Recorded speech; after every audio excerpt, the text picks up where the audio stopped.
But I managed to do it for a while, oddly enough, because of the quirks of the Canadian film and television industry, which has government subsidies available for shows and films that are certified Canadian, and you get certified as being Canadian if you have a writer, editor, director, producer, major actor that is Canadian. So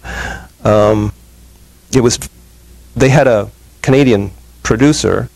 They had their name on the shows that I worked for, but in fact they were produced in New York. I mean, I think of it as they had a Canadian beard, but they were produced by a guy named Sonny Grosso, of Grosso and Jacobson, and he was, if you've seen The French Connection, he was one of those cops. He was one of the actual cops. He was the one played by Roy Scheider, and he parlayed that into a big career in film and television. So he was producing these shows and needed a Canadian writer, and there I was in New York, so I lucked into that job.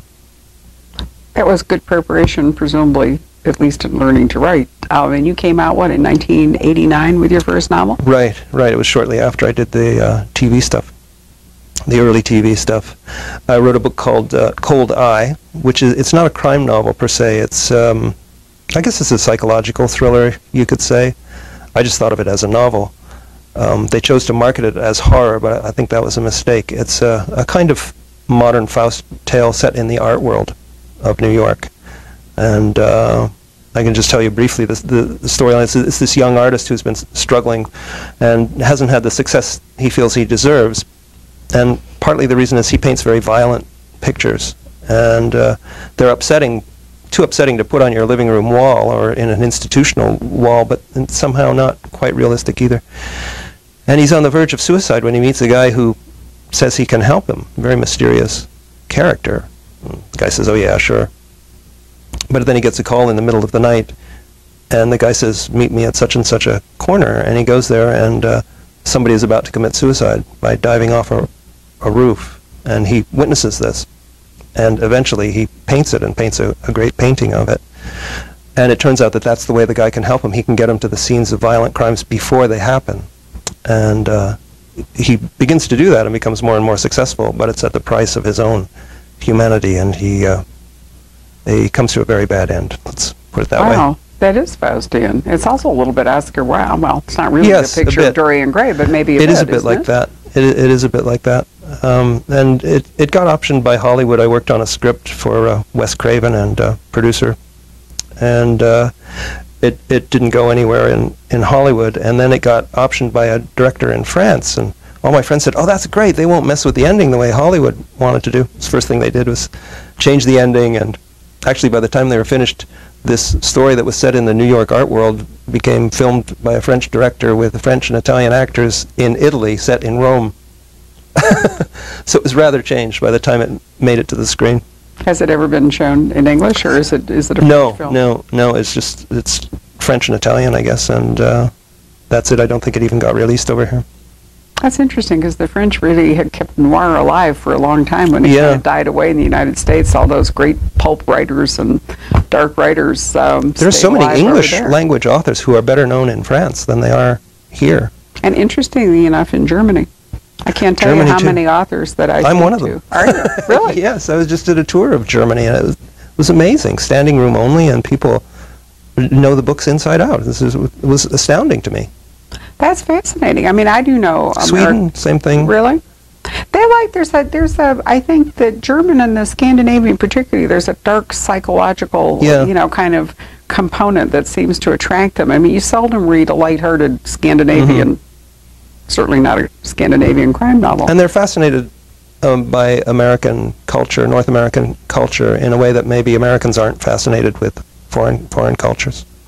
I think that's so interesting about Germany. I know that I've talked to many writers whose German royalties are far more substantial than their Americans, and in fact who survive off, their foreign royalties. Yeah. Oh, it's a huge part. And since you are published in the UK, in fact, your new book that we have right here, by the time you read this, was probably first published in the UK by, it's Collins, isn't it? Yes. Right, as at least in a library edition. I mean, that whole question of where is a book first published in English can be a thorny one for book collectors. But as a result, things can reach the continent, whether in translation or in English, you know, from your British publisher. Mm-hmm. So it isn't that you're just published in Canada or published in the U.S. and Right. they have to guess. Well, and they sell them to English language places. I mean, I get letters from Uganda and places like that because they've seen the English ones. South Africa is quite a large market, and of course there's still, you know, the whole Commonwealth, Australia too, yeah. How does that work with Random House of Canada if you've got a Collins in the UK? Well, Random House only controls Canada. It's completely insular, separate deal. HarperCollins has rights for all the rest of the English language world except the United States and Canada. So I find that interesting because Random House is a worldwide blockbuster publishing company, and it seems sort of odd that you would be, you know, Random House Canada would just be Canada. But I guess it's just the way it started out, isn't it? Yeah, I don't know why it worked out that way. In some ways, it's good because I get much more editing, which isn't. I really hate it while I'm going through it because I have 3 very smart editors giving me advice on the books, and I wish that they were dumber than they are, so I could say, I don't have to do that, I don't have to do that, but in fact they come up with really good points, and I end up having to do substantial rewriting. But I wouldn't have that if I only had one editor. My Canadian editor is very good, and she's probably the most aggressive of the bunch. But even so, the others catch things that she might miss, and vice versa, so it's very good for me.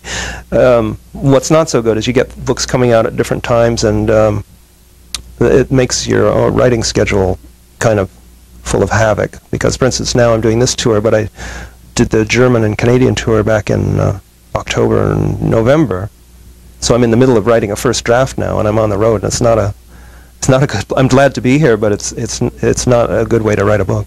I can understand that, and I don't take that personally. You were just as soon be working on your book. It is a bakery of the publishing world, but you did raise a question.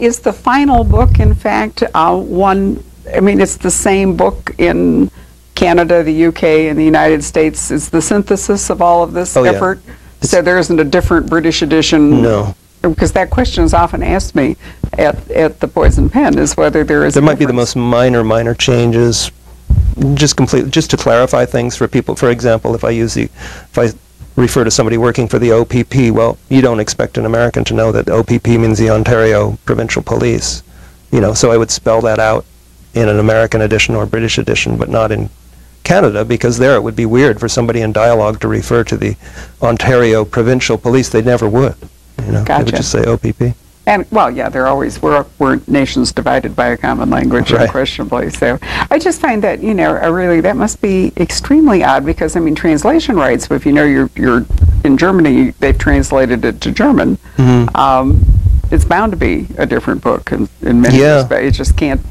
To do a good translation, you have to go with the idiom more than the exact word. The translator actually the German translator sent me an email when he was doing the last book, saying he wasn't sure whether to use the formal U, you know, they, like French, they have a formal U and an informal U, and he wasn't sure which to use, because my police characters, sometimes call each other by first name and sometimes by their title or by their rank. And I said, well, that's actually exactly what police people do. They call each other by their first name when they're alone, but when they're in front of the public, they'll refer to Officer so-and-so or Detective so-and-so. So I would guess that you would use the formal you in those situations and the informal when they're alone. There are pitfalls everywhere. Which hadn't occurred to me that would be an issue, but yeah. Well, English isn't structured that way. I've often thought that the single thing that helped me the most to speak reasonably good English was studying French. Yeah. The structure. It hasn't helped me speak French, though.